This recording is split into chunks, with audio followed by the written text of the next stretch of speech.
como lo son las familias de Qatar, de los Emiratos Árabes. Y así como el petróleo les transformó, puede transformarnos esto al país si tenemos la suerte de que lo que está evolucionando termina de convertirse en una realidad. Y como somos tan dichosos que pasan los huracanes, incluso estaba programado el terremoto del 2010 para que ocurriera aquí, lamentablemente ocurrió en Haití. ¿Quién dice que no va a ocurrir, confirmándose para finales del 2026, que esas reservas de tierras raras se confirman y también se confirma que son económicamente explotables? A eso hemos venido a hablar y esperamos que ustedes se sientan por lo menos un poco ilustrados de este tema tan complejo. También queremos reconocer la presencia del Partido Revolucionario Moderno y sus autoridades.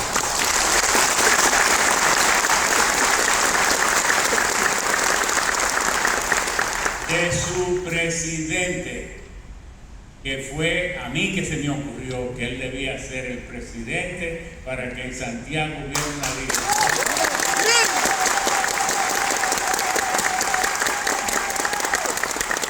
Y a su secretario general, Federico Reynoso, a la vicealcaldesa, que tuve el placer de conocer rápidamente, y a distinguidas personalidades que hemos encontrado por acá, que ha sido muy placentero, amigos, científicos, porque por aquí está Chiqui Liriano, que es realmente una persona brillante, y mi amigo Rubén de la televisión y otros más. Si me pongo a mencionarlo, lo que me voy a encontrar, amigos de La Vega, lo que me voy a encontrar es un problema. Vamos, ¿qué son las tierras raras y para qué sirven? Esta conferencia ocurre en un momento tan enrarecido en el mundo, con tantos flujos que están irrumpiendo y haciendo trizas la estabilidad que predominaba antes en la geopolítica global. Ratzel y Haushofer son los padres de la geopolítica, empezando los creadores de la Escuela de Ciencia Política de Austria y también de Alemania, por tanto, los creadores del método científico, que empieza del método científico aplicado a la geopolítica, y la geopolítica no es más que el estudio político aplicado a cómo se usa el territorio y lo que se llama the heartland, el corazón del espacio vital donde ocurre la existencia de los pueblos. Y nunca, como ahora, habíamos visto que las alianzas políticas sólidas que habían se vuelven trizas, que lo que eran archienemigos cambian gobierno y ahora son aliados, y lo que eran aliados parece que son enemigos, porque el presidente Trump ha dado un giro al mundo de 180 grados. Ya nada es igual como antes, pero además que Estados Unidos, la potencia todavía mayor del mundo, como que ha venido a darse cuenta un poco tarde que despertó a un gigante, creyendo que podía despertarlo para que le comprara sus bienes y sus tecnologías, y que ese gigante no estaba integrado por un pueblo inteligente que al mismo tiempo iba a aprender a hacer las cosas que hicieron mejor que el resto del mundo durante toda la la primera potencia, el pueblo más avanzado hasta 1852, hasta la dinastía Qin, cuando, hastiado por el acoso de las potencias de entonces, decidieron cerrarse, y cerrados involucionaron y luego cayeron en toda esta guerra intestina que culminó con la Revolución de Liberación de Mao Zedong en 1949. Este mundo en el que las generaciones y las innovaciones tecnológicas van a una velocidad casi a la velocidad de la luz. Usted compra un celular y no de tanto dinero, ni que 80, 90 mil, porque el año que viene ya usted querrá otro, porque los cambios, las generaciones tecnológicas se suceden cada luna nueva. Total, y me excusan esto que voy a decir, pero es para aplicarle el amor propio. Total, dando 80 y 90 mil pesos por un teléfono para nada más aprender a usar el 5%, porque el otro se lo saben los nietos y los hijos. Ven cómo se usa esto. Nada, porque no le dedicamos, pagamos el dinero para llantar y hacer bufonería, pero entonces no le dedicamos el tiempo suficiente para aprender a usar ese instrumento poderoso que si se han hecho estudios que si tan solo pudiéramos usar eficazmente el 60% de los que tenemos teléfono, lo supiéramos usar eficazmente, el mundo sería mucho más avanzado de lo que es. Pero damos 80 mil pesos para guardiar y allantar al otro. Entonces, ese mundo en que vivimos hoy está dominado no por la abundancia de petróleo ni de gas como era antes. Está dominado por unos microorganismos nanométricos que son los semiconductores, los microchips, o los circuitos integrados. Y para fabricar esos instrumentos mágicos, prácticamente mágicos, se necesitan los 17 elementos que son el cerio, el disprosio, el europio, el herbio, el gadolinio, el holmio, el lutecio, el lantano, pero también el neodimio, el praseodimio, el prometio, el samario, el tulio, el talio, que vamos a ver para qué sirve cada uno de ellos. Primero, como todo el mundo tiene algún tipo de crítica o consideración sobre la actividad minera, vamos a aclarar varias cosas. Porque este país parece ser que una de sus grandes fuentes de riqueza va a ser la minería. Ya lo ha sido, pero lo será mucho más.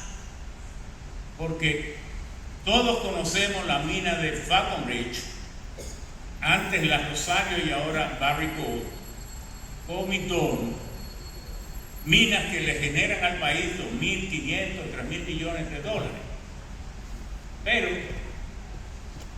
no nos hemos dado cuenta que en el grueso de nuestras terceras partes de la isla, que es lo que nos toca, 48.500 kilómetros cuadrados, no hay una sola mina extrayendo metales, una sola mina de gran valor en la cordillera central.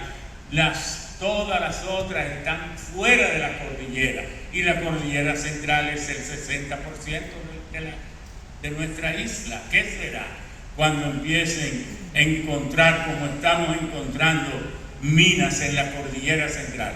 Porque esta de la Rosario, este oro, este níquel, todo, están en un ramalito que se llama la Sierra de Bauru. Cuando usted viene hasta Santiago, hacia Santiago, y llega a la entrada de San Francisco, usted dobla para allá. Ahí empieza la Sierra de Yamasá y termina en Monte Plata. Eso no es la cordillera central. La cordillera central todavía no tenemos una sola mina. Y la otra, la que había, la Alcoa, donde ahora vamos a tener las tierras raras, eso pertenece a la Sierra de Bauru, pertenece a otra formación.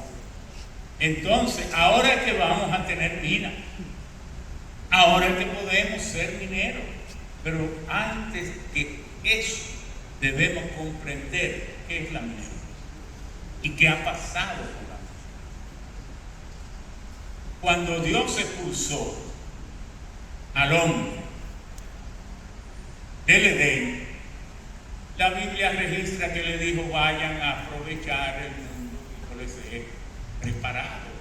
Entonces se interpretó que debía explotarse como se quisiera, sin ningún miramiento. ¿Cuál de ustedes, no los jovencitos, los que tuvieron edad, algún día sintió hace 40 años algo en favor o en defensa del medio ambiente? No, porque ustedes, los niños, los de más edad, salían a tirarle piedra a los sapos y a los lagartos y a las cigüitas. Eso es la verdad. Ninguno de ustedes tenía ningún sentimiento ecológico ni ambiental.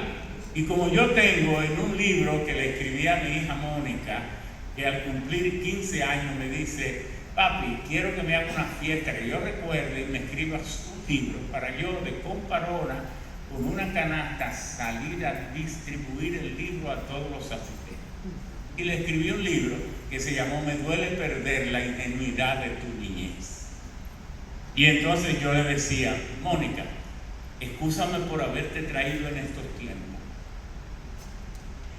tiempos de inseguridades, de incertidumbres. Me hubiera gustado como traerte en el medioevo, cuando uno se acostaba a orilla de los caminos, extendía el brazo y en la yema del dedo dejaba depositar una gota de rocío, para ver en él la descomposición de los colores en el arco iris más íntimo y más bello de la vida. Eso es lo que yo quería.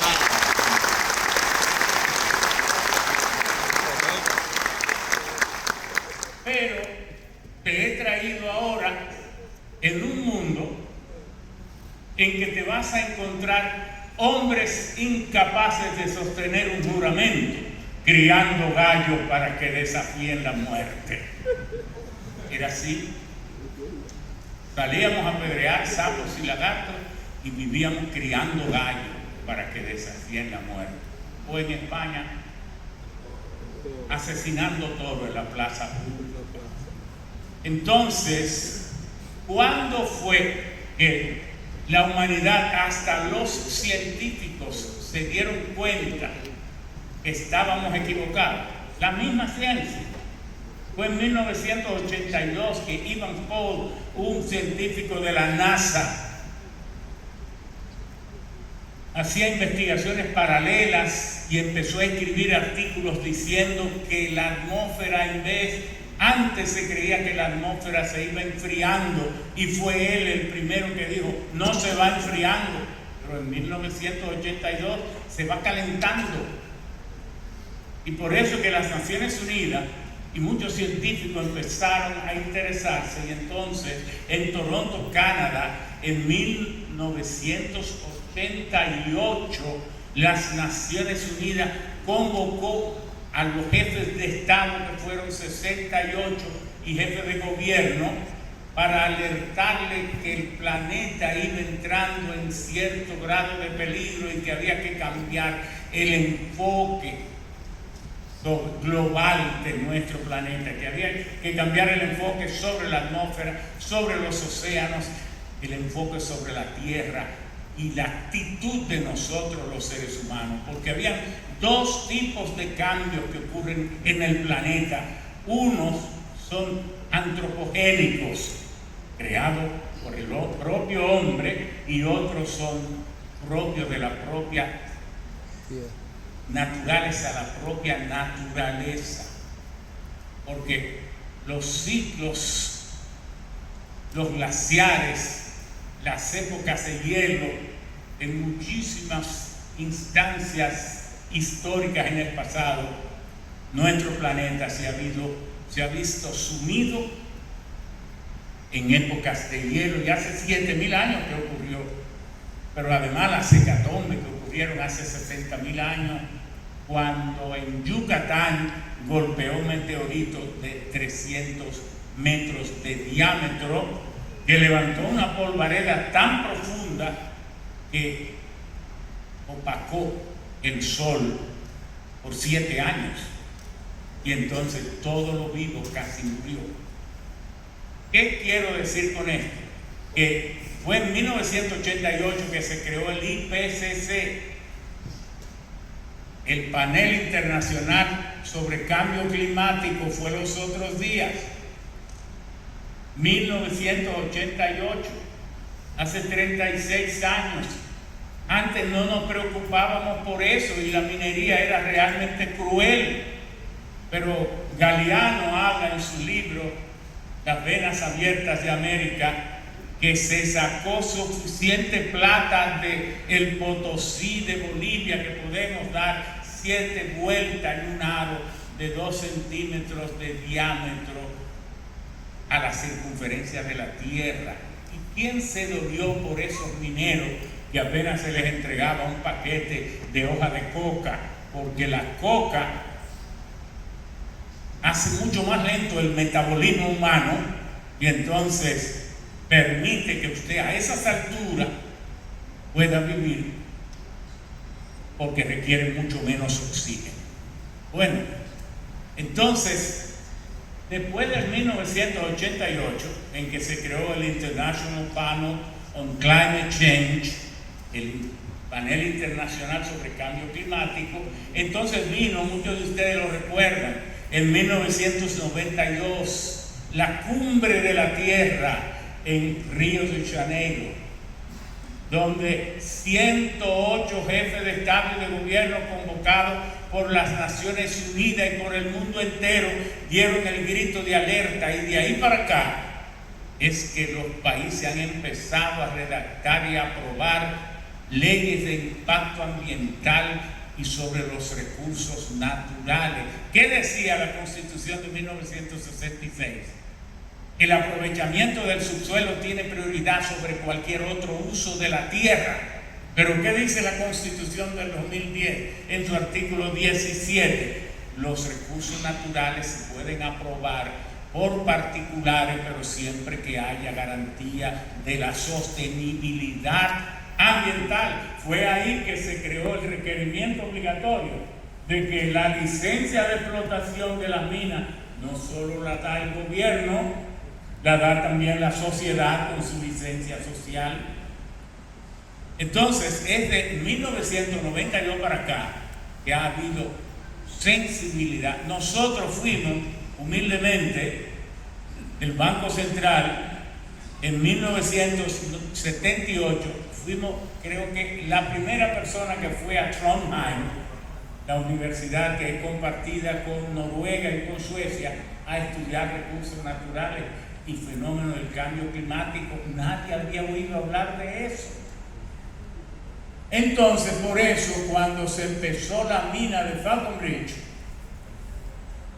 cuando los hornos vaciaban los lingotes de ferroníquel, subía una estela térmica quemando el aire que ascendía 2 kilómetros de distancia. Usted lo veía hacia el cielo. No se recuerdan de eso, ahí en Falconbridge. Pero el gobierno lo aceptó como cosa buena, pero tampoco la iglesia se pronunció, ni ninguna iglesia, ni nadie. Eso no le molestaba a nadie. Eso empezó a molestarnos. Y qué bien que nos moleste, Y porque, ¿qué es lo que está pasando ahora? Que el 20% de la biodiversidad está en amenaza de extinción a consecuencia del cambio climático.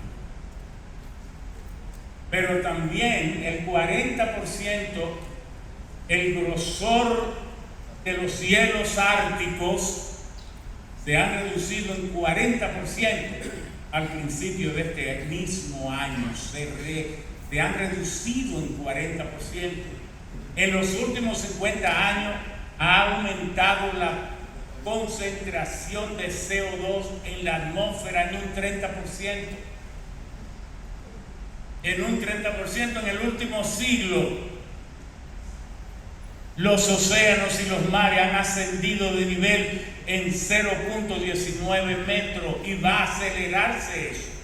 Porque si Estados Unidos, como quiere Trump, toma Groenlandia que tiene 2.1 millones de kilómetros cuadrados, pero que tiene de 2.000 y en algunos lugares 3.000 metros, todo en unos glaciares eternos, casquetes polares.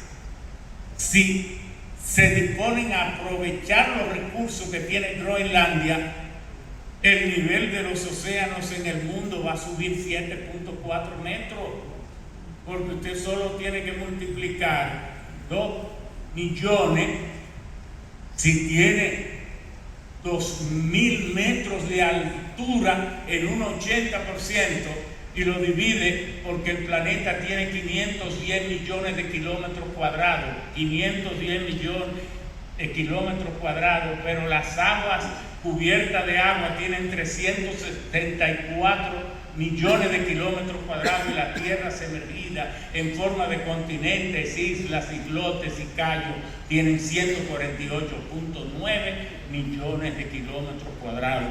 Usted divide los 9.4 billones de toneladas que tiene Groenlandia de hielo entre 364 y le da que el nivel de los océanos va a subir.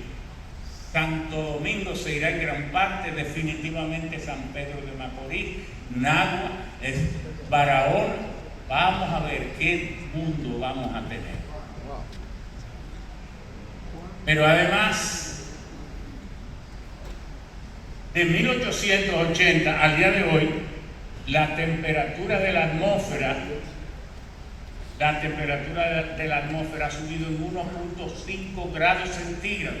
La atmósfera debe tener 14 grados centígrados de manera estable, porque la constante solar, según la NASA, que es la cantidad de calor que nos envía el Sol en forma de ondas electromagnéticas, es de 1368 watts por metro por segundo. Quiere decir que el Sol nos da en 12 horas que nos exponemos al Sol tanta energía como toda la electricidad que producen todas las plantas generadoras del planeta entero.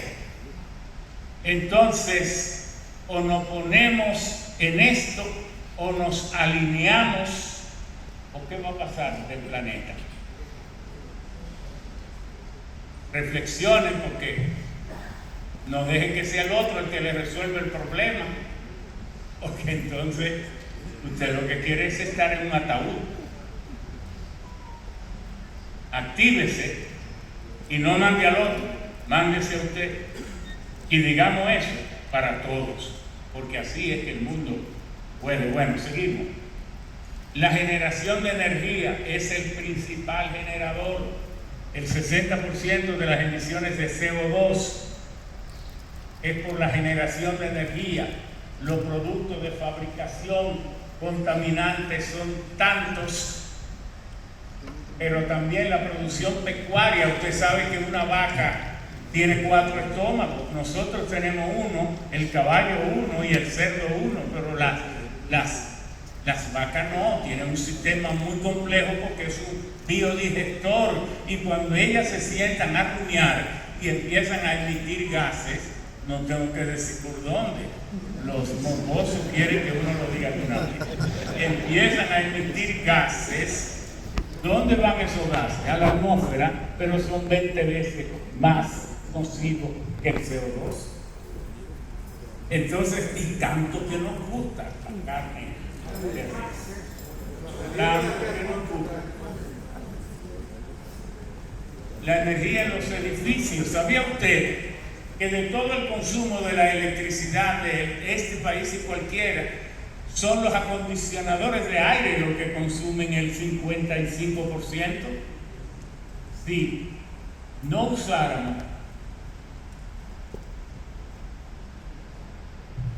acondicionadores de aire, no habría crisis eléctrica. Es la recreación, y hay que ponerse a pensar que los acondicionadores de aire, que su función es recrear y hacernos la vida más agradable, consuman más energía que todo lo otro. Pero es así. El consumo excesivo nos lleva a una emisión de basura impresionante. Cada ser humano emite en las sociedades ricas 2.5 kilogramos por persona por día. En la nuestra debe ser como 1.4, pero aquí mismo en la Madre Maestra, porque yo fui profesor aquí y debo decir que yo estudié en la Universidad de Kansas en Ingeniería Química. Eso me lo pagó el sindicato de choferes Unachosí y don Juan Bosch. Pero mi maestría y mis estudios luego fue la Madre Maestra en un concurso que hizo para formar los maestros que iban a usarse en la escuela de minas y geología. Entonces nosotros nos ganamos con la Universidad de Gales. Entonces yo soy un hijo de la Madre Maestra, aunque no estudié aquí. La Madre Maestra fue la que me envió, entonces era profesor también de Ingeniería Química. Y aquí hicimos un estudio de la basura. Pero la basura no es lo mismo la basura de los pobres que la basura de los ricos, porque los pobres no tienen nada que botar. Nada. Lo que tiran es pedazos de palo y tontería y disparate. La basura rica en componentes orgánicos es la de la clase media hacia arriba.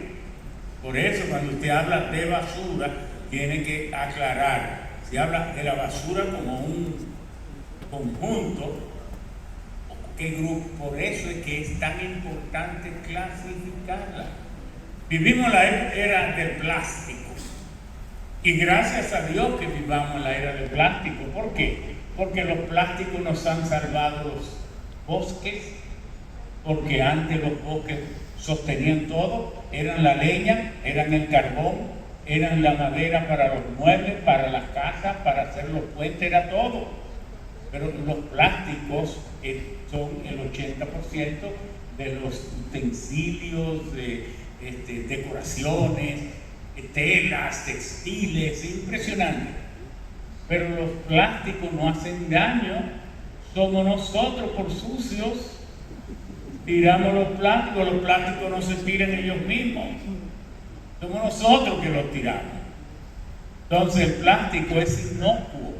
Viene del petróleo, el 12% del petróleo se usa para plástico, pero nunca crea que los plásticos van a desaparecer, porque dejar de usar los plásticos sería volver a la madera, volver al papel, volver al cartón. Igual que, ¿qué quiere usted? Plástico. Eso era como cuando se descubrió el petróleo en nivel comercial en 1859 en Titusville, Pensilvania. Salvaron las ballenas porque las ballenas estaban siendo extintas, porque era con las grasas del cachalote que nos alumbrábamos en las casas y en las calles, porque la grasa del cachalote de las ballenas, cuando arde, perfuma el ambiente y no produce hollín. Entonces el petróleo se procesaba exclusivamente para extraer queroseno, y por muchos años todo el resto se tiraba a los ríos. De manera que sí se puede una minería responsable, y de hecho ya no es verdad que ninguna, y esto lo digo de gratis, que en Barry Goldie que esté contaminando ningún río. Eso no es posible ya. Porque ¿quién va a estar produciendo 1.500, 1.600 millones de dólares contaminando un río que él sabe que va a encontrar o un revolucionario, o un loco, o un grupo, que le cierre la mina? No es eso lógico. Claro, entonces ya eso no se hace. Pero ¿por qué hice esta introducción? Porque todavía predomina la mentalidad antes de 1992. Todavía predomina la creencia de que no existe una minería responsable. Pero ¿qué son las tierras raras? Son unos minerales que se descubrieron por los 1757. Un señor llamado Axel Arrhenius encontró una piedra muy docto, muy diestro en mineralogía, muy pesada y muy negra, no sabía qué era, y se la envió a su amigo en Finlandia, en Helsinki. Analízala, y allí descubrió que esa piedra, que tenía berilio y muchos otros elementos conocidos, pero tenía otros desconocidos. Y entonces se le pusieron tierras porque eran unos minerales como terrosos, como unos óxidos, como que se desgranaban, como que no eran rocas así duras, hasta brillantes. Entonces le pusieron tierra, y rara, porque por unos años no supo la humanidad qué hacer con ella. Sabían que existía, pero no podían hacer nada con ella. Entonces, como les dije, Carlos Axel Arrhenius encontró la gadolinita. Pero las tierras raras son sinónimo de ¿qué? De digitalidad. Son sinónimo de avance tecnológico, ahora de tecnología digital. Sin la tierra rara no se pueden hacer los automóviles, porque hace 40 años un automóvil solo tenía 5 semiconductores, y los semiconductores eran muy primarios, porque ¿qué es un semiconductor? El semiconductor es el triunfo tecnológico que ha tenido el hombre cuando ha podido. Empezó primero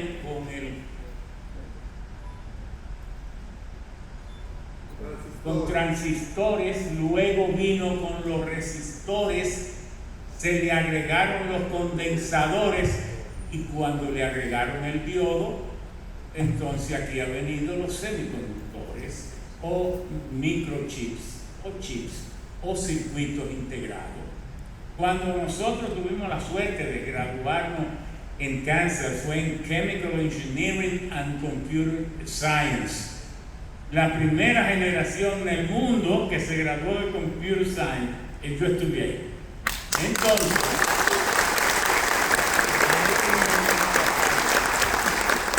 ¿pero qué eran las computadoras?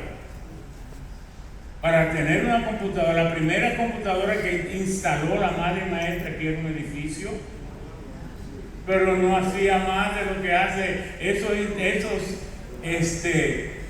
Computer Science PC, bien completa, con muchos auxiliares, no hacía más de ahí. Pero además era uno que la programaba, porque uno tenía que conocer la assembler language, que era el manejo del binario, del octal, pero se expresaba en forma de Fortran 1, 2, 3, 4, COBOL, INGOL, etc. Era uno el que tenía que decirle: haga esto, haga aquello, haga lo otro. Pero ahora los algoritmos, no lo de Lionel, que de eso no sabe nada. Sí, porque mi amigo Leonel tiene la intelectualidad de cómo se creó la cultura humana. Le huye a las matemáticas y le huye a las cosas científicas, y si es lo que sabe, es mucho de todo lo que no sirva para producir. Pero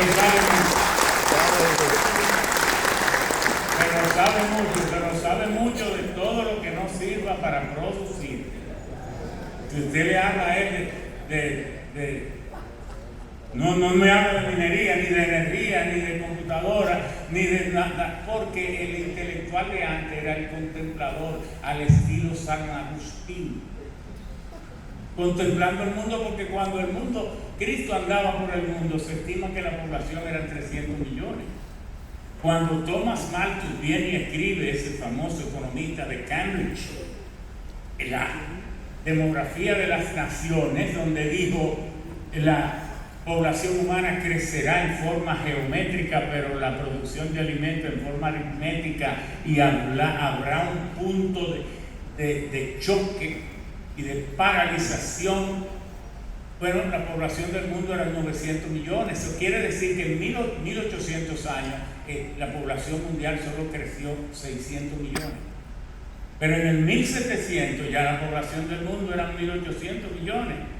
Y en el 1950, 2.500 millones. Pero ¿qué cosa ha pasado?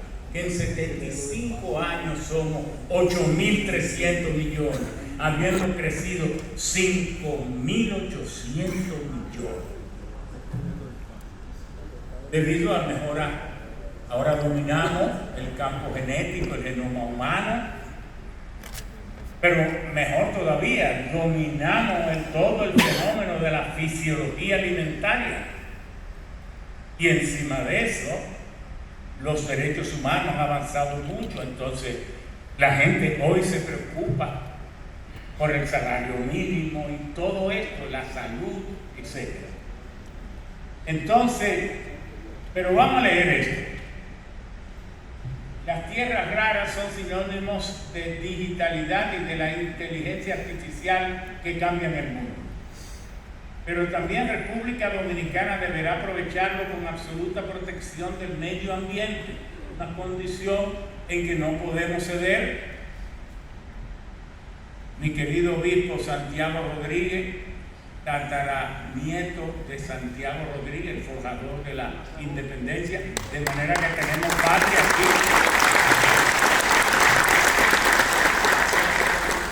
Y también sabrá el liderazgo nacional al usarlo como usar las tierras raras, que es un instrumento estratégico que tenemos que usar para nuestro provecho. No es para que ningún presidente venga y haga un negocio oculto para ganar las próximas elecciones y endilgarnos la tierra rara, porque de esto es mejor que no se conozca, porque vamos a estar pendientes todos. Y tal vez yo sea el menos ardiente defensor, porque si Dios vino a vernos y nos puso la mano, como yo creo firmemente que sí, la cobardía no nos va a dejar que nos roben esto, porque no es verdad que se va a permitir.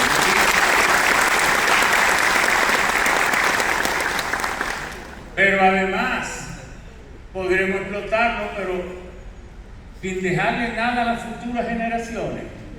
Cuando ya hoy Noruega nos ha dicho que lo ha hecho con responsabilidad y ha creado el Fondo de las Generaciones Futuras, unido a las reservas internacionales de Noruega y al plan de pensiones, y hoy en día cada noruego tiene su vida garantizada, y las inversiones de Noruega andan por el mundo entero porque ya tiene más de 2 trillones de fondos. Pero ese fondo también lo tiene Qatar, ese fondo también lo tiene los Emiratos. El interés de las tierras raras arrancó con Mosander, un alemán, en 1844. Fue cuando empezamos realmente, porque duramos más de un siglo y medio sin saber con él. Por eso el genial ruso Dmitri Mendeleev preparó la tabla que organiza los elementos químicos, los 108 elementos químicos naturales. Esa es la piedra que abrió las cajas de Pandora, la gadolinita. De ahí es que conocimos el itrio, de ahí conocimos el euterio, de ahí conocimos el europio, de ahí sacamos el cerio. Fue una de las primeras. Son más de 200 minerales de tierra rara, pero 17 metales que son los que vamos a ver.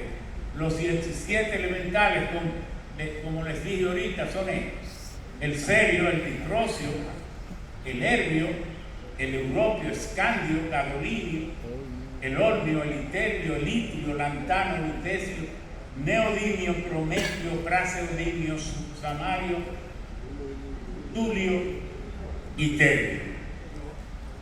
Esta es la tabla periódica de los elementos químicos.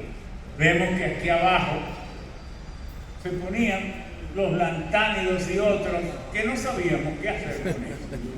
Pero tampoco sabían los profesores qué hacer con eso. Ni el que hizo la tabla tampoco sabía. Nadie sabía. ¿Y para qué se usan estos metales? Para la defensa aeroespacial. En la industria militar, estos minerales se usan en tecnologías avanzadas como sistemas de radares, misiles y equipos de comunicaciones, etc. Catalizadores y automotrices. Pero sobre todo en la medicina, que ahora que hay médicos prestigiosos, la medicina, la imaginología médica, que es lo que ha dado este salto estrambótico, la resonancia magnética, el tomógrafo. Usted se ha puesto a pensar cómo es posible que usted se acueste y un equipo pueda, de rayos X, a través de unos medios de contraste, que es en lo que se usa el europio, el gadolinio y el cerio y el lantano y el escandio, pueden tomar una fotografía del medio del cerebro suyo, de las neuronas y todo esto. Incluso yo en el 2016 tuve un accidente y yo mismo me salvé la vida porque fui con mi esposa a ver al médico que me estaba haciendo la tomografía. Me la hacían cada 3 días porque la conmoción fue tan grande que se esperaba que muchos capilares se iban a romper y iba a haber una hemorragia, y eso había que darle seguimiento. José Joaquín Cuello, el que me estaba tratando, le anunciaron que su hijo tuvo un accidente en Londres y se fue, y luego al que hubo que internar y hacerle abrir el corazón fue al propio José Joaquín. Entonces me quedé con un muchacho joven que me hizo la última tomografía y me dijo: bueno, yo veo que en esta imagen usted más o menos está estable, yo le voy a indicar estos pastillas. Yo le dije: mire, doctor, óigame bien lo que le voy a decir. Si es verdad lo que usted me está diciendo, sintiendo yo que tengo el peso del mundo en mi cerebro, entonces la tomografía le quedan días para ser inservible. Hágame el favor, vaya al tomógrafo, tome el vademecum de interpretaciones de simbología y significado médico. Dedíquele el tiempo que sea y venga y dígame si usted no está equivocado. Sandra me dice: pero ¿y por qué tú le hablas al doctor así? Digo: no, pero el doctor hágalo. Y él fue, duró como media hora, y cuando vino me dijo: no le puedo ni mirar la cara, todo lo que usted dijo es así. Dios mío, ahora no tengo tiempo para internarlo, a usted hay que intervenirlo inmediatamente. ¿Por qué? Porque la imaginología, las placas, lo que le dan son una serie de símbolos. Entonces el especialista tiene que interpretarlo, que representa eso. Cuando a los médicos se les olvida o se confunden, dicen cualquier cosa, y como usted le está pagando y usted cree que ellos saben, usted sale de ahí con cualquier disparate. Eso es lo mismo, y se lo digo con mucha seriedad, y ustedes sé que lo han comprobado, que no le crea siempre al ChatGPT. Me dice muchas cosas interesantes, pero a veces le dice cosas que son puro disparate. Entonces usted tiene que saber para consultar el ChatGPT y los instrumentos de inteligencia artificial, porque de lo contrario, el que va a salir diciendo disparate de usted y diciendo que se lo dijo la inteligencia artificial. La iluminación óptica, el iterbio, el europio, el gadolín, bueno, el europio y el terbio se usan en la telefonía móvil, la pantalla de televisión y monitores, las lámparas LED, el tubo de rayos catódicos, fósforo para pantallas de color. ¿En qué se usa el neodimio? Bueno, en los aerogeneradores. Antes, los aerogeneradores lo que generaban eran watts, medio kilo, 1 kilo, pero ahora le generan hasta 12 megas. Y son torres de 250 metros y palas de 50 metros de radio y de 100 metros de diámetro. Bueno, ¿y qué pasa? Que ahora con el neodimio hacemos los imanes. Y esos imanes, no importa que lleguen a 500 grados de temperatura, siguen imantados y con toda su fuerza. Los motores para las turbinas y para todo esto ya son saltos tecnológicos, por eso es que han bajado de precio las energías renovables, la solar, fotovoltaica, y vamos camino hacia la fusión nuclear. Ustedes saben que tenemos la fisión nuclear para los reactores nucleares y para las bombas, pero también viene por ahí que hace 5 días terminó de ensamblarse el ITER, the International Thermal Reactor, en Francia, y ese aparato es para nosotros buscar aquí en la Tierra producir la energía eléctrica como se produce en el Sol. ¿Qué significa? Que en el Sol no se rompen el núcleo de los átomos, se unen 2 átomos de hidrógeno para producir helio y generar energía excedente. Bueno, como en el Sol hay unas presiones enormes, nosotros aquí no las tenemos, allá esas reacciones ocurren a 10 millones de grados centígrados. Aquí ya la estamos produciendo a 100 millones de grados centígrados. Solo porque no tenemos las mismas presiones, pero ya se espera que el ITER en 10 años, 15 años podamos producir la energía. ¿Cómo se producen las estrellas?